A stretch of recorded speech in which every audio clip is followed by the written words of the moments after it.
രോഗവുമായി ബന്ധപ്പെട്ട് വളരെ പ്രധാനപ്പെട്ട വാക്കുകൾ നമ്മൾ പഠിക്കുന്നുണ്ട്. അത് ജീവിതത്തിൽ ആദ്യമായി ഗൾഫിലെത്തുന്നവർക്ക് അഥവാ ഈ ഭാഷയുടെ വാക്കുകൾ കേൾക്കുന്നവർക്ക് വലിയ ഉപകാരപ്പെടും. തീർച്ചയായിട്ടും ഇന്ന് നമ്മൾ പറയുന്നത് രണ്ട് വാക്കാണ്. ഒന്ന് തലകറക്കവും മറ്റൊന്ന് ഛർദിയും. നമ്മൾ തലകറക്കത്തിന് ദോഹ എന്ന് പറയും. സാധാരണ ദോഹ എന്തി ദോഹ സാധാരണക്കാർ പറയുന്നതാണ്. പക്ഷേ അതിൽ ഒറിജിനൽ പുസ്തകത്തിലുള്ള എഴുത്തിലുള്ള ഭാഷ പറയുമ്പം ദൗറാൻ റസ് എന്ന് പറയും. എന്തി ദൗറാൻ റസ്.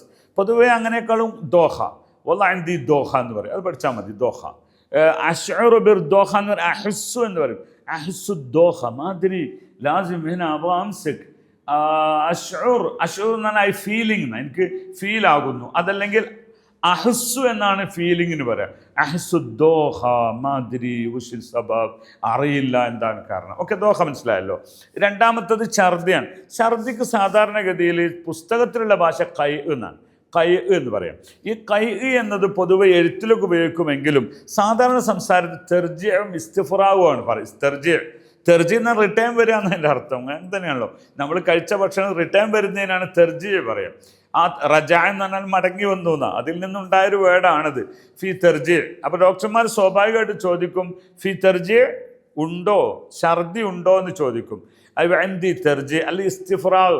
ഇനി അതൊന്നും അല്ലെങ്കിൽ നിങ്ങൾക്ക് ഗൂഗിളും നിങ്ങൾക്ക് ജെമിനിയൊക്കെ സാധാരണ തരുന്നൊരു വാക്ക് എന്ന് പറയുന്ന കൈ ആണ്. ഫി കൈ, അതായത് ഛർദിൽ എന്ന് പറയും. ഓക്കെ, പിന്നീട് ഛർദിക്കാൻ വരുന്നത് പോലെ തോന്നുന്നൊരവസ്ഥ ഉണ്ടല്ലോ, അതിന് ഗസിയാൻ എന്ന് പറയും. ഗസിയാൻ എന്ന് പറയുന്നത് ഓക്കാൻ എന്ന് പറയും നമ്മുടെ നാട്ടിൽ. ഓക്കാനം അതൊരു ഉദാഹരണം. ഗസിയാനിൽ ഹംല്, ഗർഭത്തിൻ്റെ ആദ്യ സമയത്തുണ്ടാകുന്ന ഒരു ഓക്കാനുണ്ട്, ഛർദിക്കാൻ വരുന്ന ഒരു അവസ്ഥ. അതിന് ഗസിയാനിൽ ഹംല് എന്ന് പറയാറുണ്ട്. ഗസിയാനിൽ ഹംല് എന്തി അൽ ഗസിയാൻ എന്ന് പറഞ്ഞാൽ ഛർദിക്കുക, അല്ലെങ്കിൽ ഛർദിക്കാൻ വരുന്നൊരവസ്ഥയാണ്. ഓക്കെ, അതുപോലെ ഗസിയാനു സഫർ, ഈ യാത്രയിൽ പലർക്കും യാത്ര ചെയ്യുന്ന സമയത്തുണ്ടാകുന്ന ഒരു തരം ഛർദിയുണ്ട്.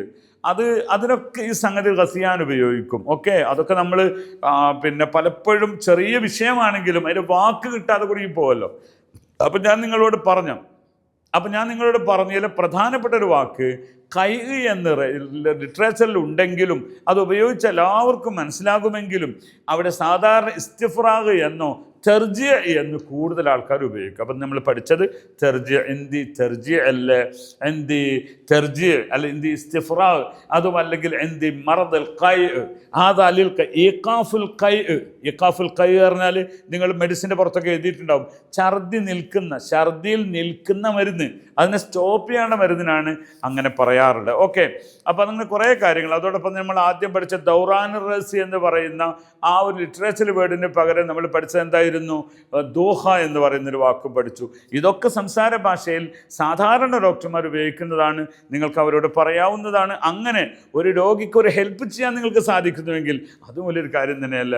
അതൊക്കെ ഈ ഭാഷ കൊണ്ട് നിങ്ങൾക്കൊരു നേട്ടമാവട്ടെ എന്ന് ആശംസിച്ചുകൊണ്ട് കൂടുതൽ അറിയുന്നതിന് അറബിക് യൂണിയുടെ കൂടെ നിങ്ങൾ ചേരുക.